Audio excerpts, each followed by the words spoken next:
Takže nazdar lidi, já vás vítám u mého takového videa, co se týká jakoby člověka, co se jmenuje Inquisition Metinář.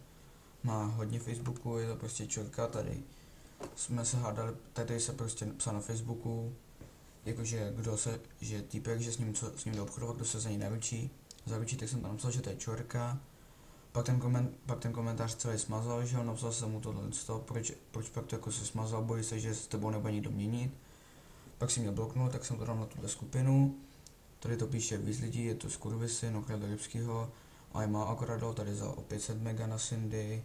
A takový prostě tam toho víc, že to je čorka, pak tady jsem se optal, jakoby, jak to bylo, že jo, prostě a takový.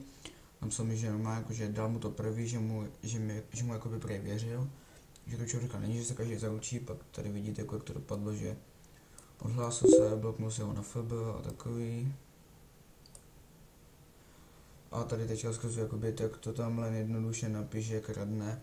No takže tady prostě vidíte, že s ním cenu obchodovat nemá, že vás prostě podělá, je to zmrt.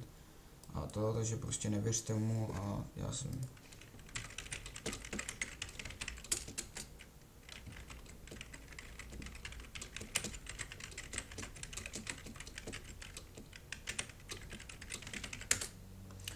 A tady to prostě vidíte, jakože prostě fakt se mu věřit nedá, já bych našel možná i víc lidí, co mu prostě jako nevěří a to, takže fakt jenom lidi chci říct, dávajte si na něj bacha, jmenuje se Inquisition Metinář, je to prostě zmrt, já už nevím, co bych tomu moc víc řekl, a prostě bacha okrádá lidi a já si myslím, jako, že to bude asi všechno, co bych tak chtěl asi říct a já se s vámi tohohle kratšího videa loučím a čus.